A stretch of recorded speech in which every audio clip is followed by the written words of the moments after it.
So the former head of state, Uhuru Muigai Kenyatta, is expected to officially hand over the Mount Kenya region kingship in December.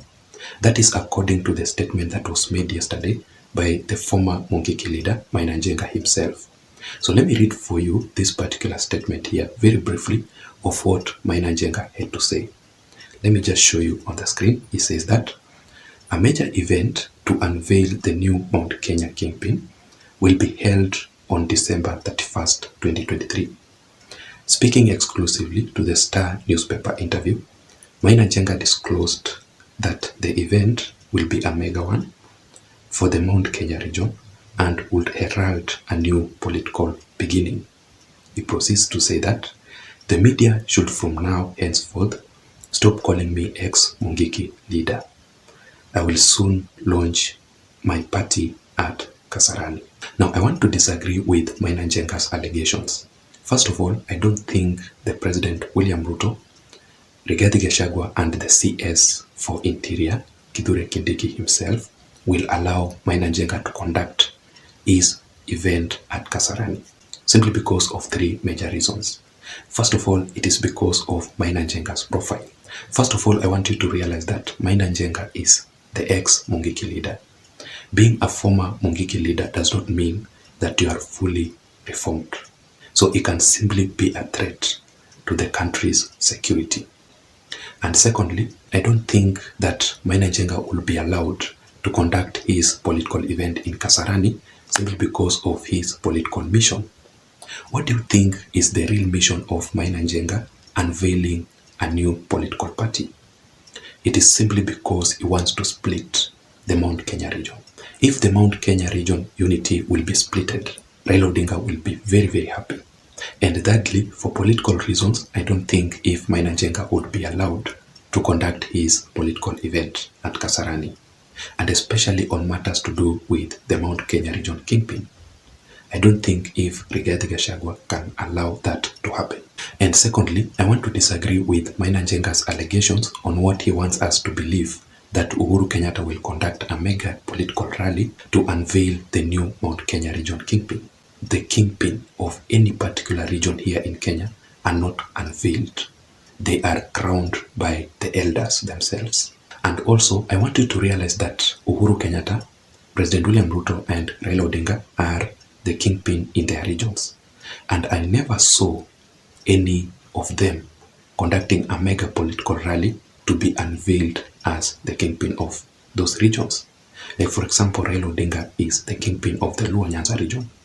I never saw a mega political rally to unveil Raila Odinga as the kingpin being conducted. The same to Uhuru Kenyatta and President William Ruto.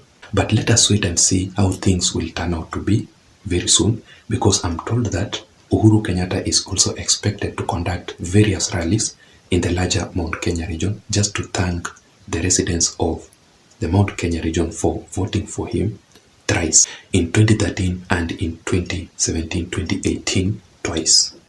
But also, Martha Karua, Jeremiah Kioni, and Peter Munya fronted a new political alignment ahead of the 2027 general elections, dubbed the Kamwene Caucus.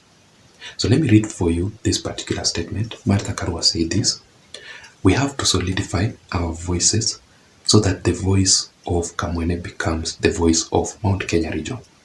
So when we speak, you will hear the mountain roar." But first of all, let me begin by asking you these two questions. Do you think that Uhuru Kenyatta and Maina Njenga's new political move will shake up the politics of the larger Mount Kenya region? In my considered opinion, I don't think that will happen. And the second question here is, do you think that the Kamwene Leadership Caucus, formed by Martha Karua, Jeremiah Kioni, and Peter Munya, will be a political wave here in Kenya and also in the larger Mount Kenya region? As for me, that is not true. It will not happen, because these leaders are only seeking for the political survival, and especially in the tribal politics. They have come to realize that they cannot make it in the national politics. So the big question here is, why do you think these leaders from the larger Mount Kenya region had to resign from Azimio La Umoja Alliance to front a new political formation ahead of the 2027 general elections? In this particular video here, I just want to give you the real details. But before that, if you're watching me up to this point, I'm requesting you to please take a second or two and subscribe to this channel. You can also give this video a like. Just press the thumbs up button so that YouTube can automatically recommend this particular video and this platform to reach out to others. There are also my returning subscribers who are currently watching me. I really want to appreciate you for your continued support. The truth is, without that support, this platform, this channel cannot be where it is currently.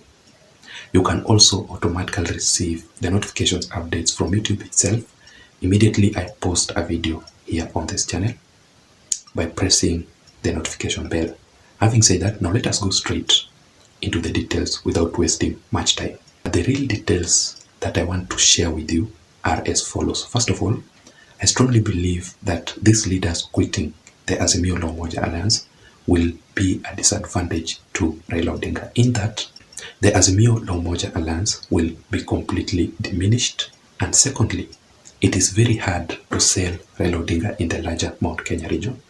No matter what mechanism these leaders are trying to do by dividing or splitting the Mount Kenya region to be a disadvantage to President William Ruto.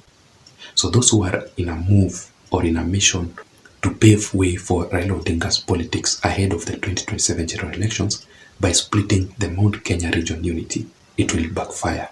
And I don't think that mission or that objective will be achieved.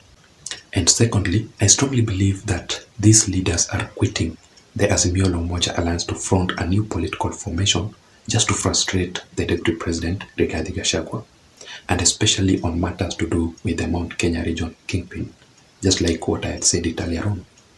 Up to date, I strongly believe that Rigathi Gachagua is the kingpin of the larger Mount Kenya region and also the best kingpin of the people of the larger Mount Kenya region, because he knows how to express the interest of the Mount Kenya region in the government, and also because of his higher political ranking position in the government, being the Deputy President of the Republic of Kenya, the second in command.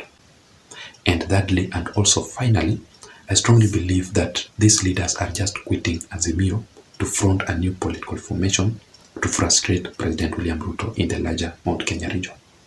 Just like I had said it earlier on, it is hard to sell Raila Odinga in the larger Mount Kenya region, and it's also very hard to remove William Ruto from the larger Mount Kenya region. So these leaders are trying to divide or to split the Mount Kenya region unity. It has always been Raila Odinga's dream.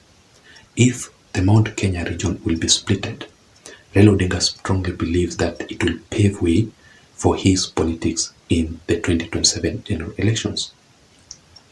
Because if the Mount Kenya region is united, just like what Rigathi Gachagua has been pushing for, and they vote massively for President William Ruto, Ruto will easily win the 2027 general election presidency. But if the mountain will be splitted, and let's say half of them will not vote for William Ruto, then Raila Odinga strongly believes that it will be actually an advantage to him.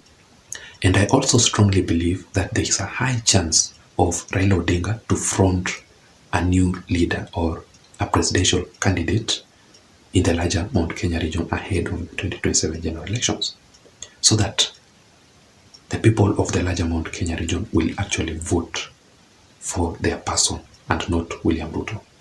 So let us wait and see how things will turn out to be. But all this, it is actually a disadvantage to Raila Odinga by these leaders quitting or resigning from Azimio La Umoja Alliance. That is it. I don't know what you think. Let me hear your thoughts and your views and your opinions on the comment section down below. Otherwise, I don't have much. Let me see you again in my next political analysis. But please don't forget to subscribe to this channel. Bye bye.